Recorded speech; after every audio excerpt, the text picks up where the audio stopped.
Teal has been called many things, though. A guru, a leader, and a unaliving catalyst. From a young age, Teal claimed that she had extrasensory abilities. However, her parents didn't really understand this connection to the universe, and that caused Teal to experience depression. One person who has spoken out, who knew Teal very well, is one of her childhood friends, Diana Hansen Ribera, and she had grown up with Teal and started experiencing some of the same depressive episodes that Teal was having. And it was to her that Teal first started claiming that she was part alien and that they would all be reincarnated, and encouraged Diana to visualize her death by taking her own life.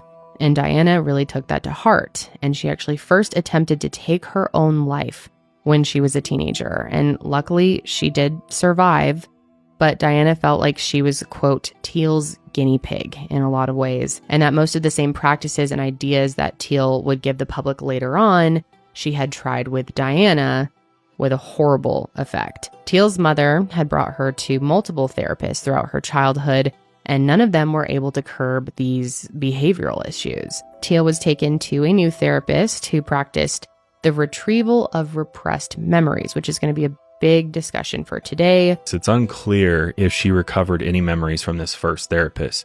However, she then used the tactic on Diana later, trying to convince her that her father had her throughout her life and that this was the root cause of her mental health issues.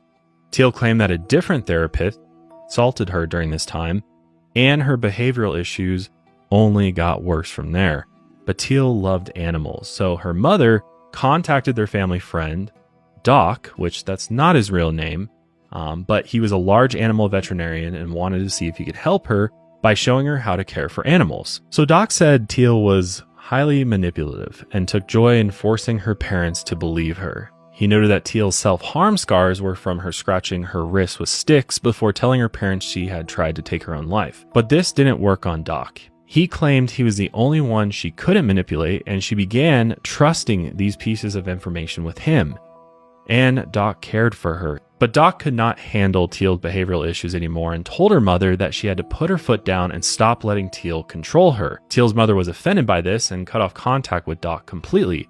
But Teal kept in contact with Doc throughout her early adulthood. Doc didn't think much about Teal in the years that followed, but in 2005, Teal began seeing a new therapist, Barbara Snow. With Barbara, Teal suddenly remembered over a decade of ritual satanic, all at the hands of Doc. And Teal said that from the time that she was 6 years old until she was 19, Doc stole Teal from her home, brought her to satanic atonement rituals, injected her with, sold her in work, and even brought her to Vegas to have with other cult members.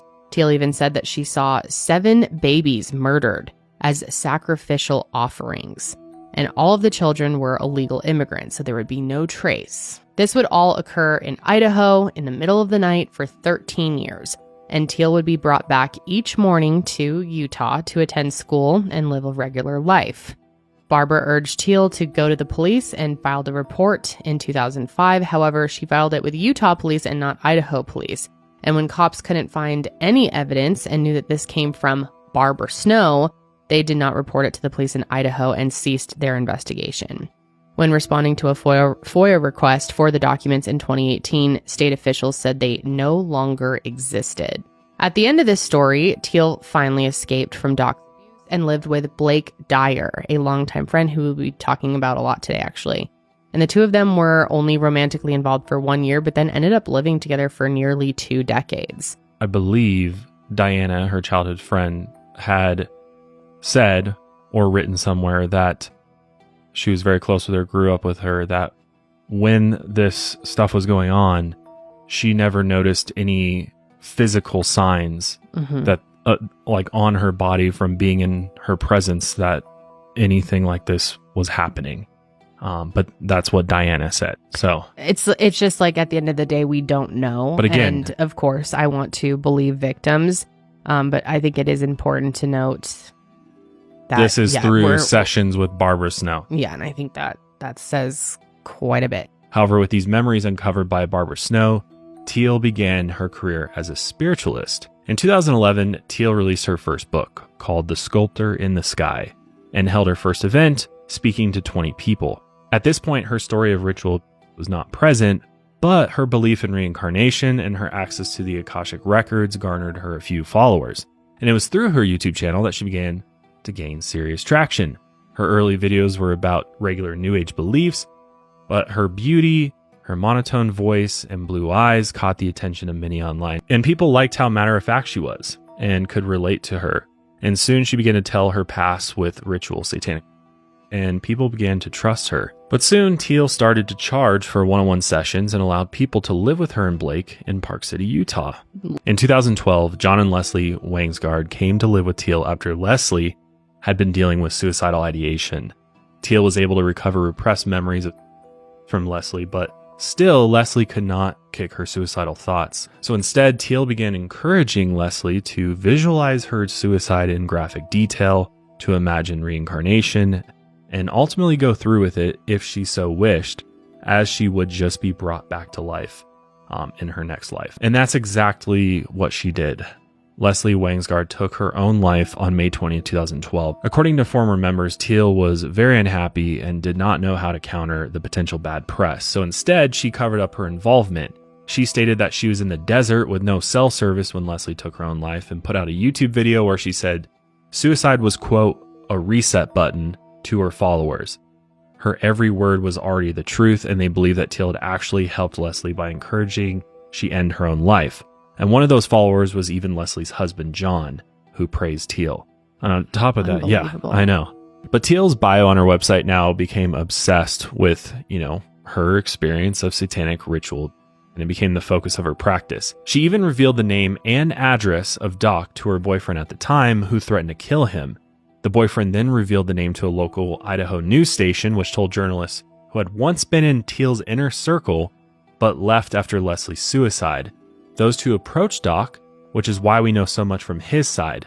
The journalist asked why he thought her parents didn't speak out about the ritual since it implicated them as well, and he said that they were probably still being manipulated by her, and as long as she was happy and successful and no one was going to jail, it was harmless. And Teal's success exploded with this revelation. In 2016, she published her second book, The Completion Process, which laid the groundwork for her therapeutic and spiritual practice. So the Completion Process is Teal's 20-step program to heal yourself from trauma. Again, in Teal's eyes, poor mental health is not the product of brain chemistry, but had to have been caused by trauma. She outlines a way to revisit the event through a mental sanctuary, to recover it, and then finally address it. And the first published edition of the book had 20 steps, and then later printings actually reduced them to 18, and now her online courses offer just 12 steps to heal your inner trauma, which sounds pretty familiar. And if you can't heal yourself fully, you're in luck, because Teal started offering a completion process seminar at her compound in Park City, and eventually in Costa Rica as well. And the seminar itself cost $5,000, not including airfare.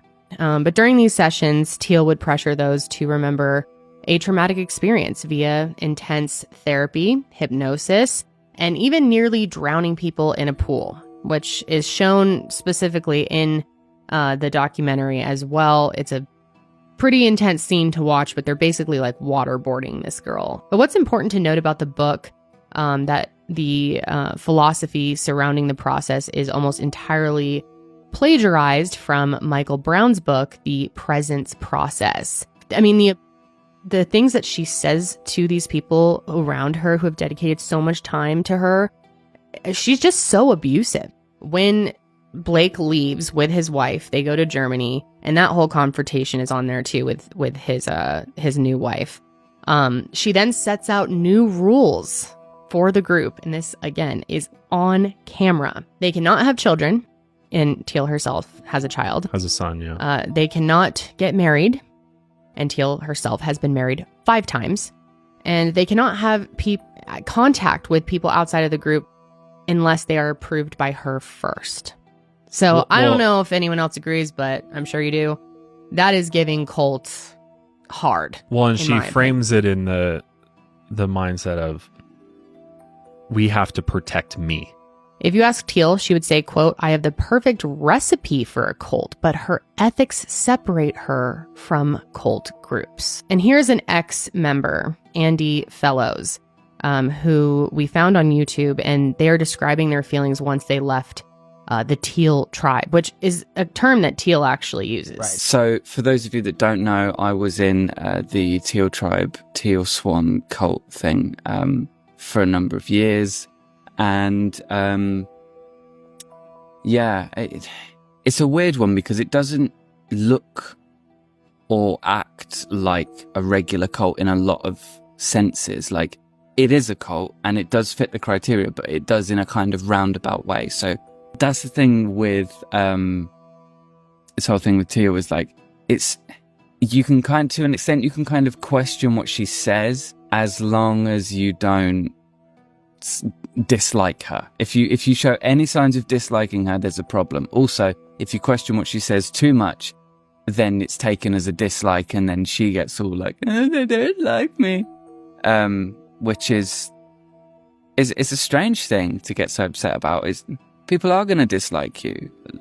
That's part of being a human, isn't it? In terms of shunning, it does happen, but it's kind of informal in this context. It's not like with JWs where there's like an order from on high that says, "Do not talk to these people anymore," even if they're family, you know. Which leads us to Casey, a woman in 2019 who took her own life. Her mother, Sarah, looked into what could have caused her to take this drastic measure, and she soon found a pencil drawing she had done of Teal Swan and learned that Casey was active on Teal's closed Facebook group. Sarah knew that Casey, who was only 18 at the time, was dealing with the pain of her first serious breakup, but didn't know where she was going to receive help and counseling. So Sarah joined the Facebook group and saw that Casey had shared a post that she had tried to take her own life, along with a stock image photo of a woman holding her fingers to her head like a firearm. Underneath, another member commented with a link to Teal's video about suicide, where she encouraged suicidal people to envision their suicide in graphic detail. And while Teal did tell suicidal people to seek medical help, she also said that suicide is, quote, "our safety net or our reset button that's always available to us." 2 weeks later, after Casey posted numerous updates using language from Teal Swan, she took her own life with a gun. In a BBC article about Casey's death, the reporter asked Teal Swan if she felt responsible for the deaths of Casey and another young girl who was in her Facebook group.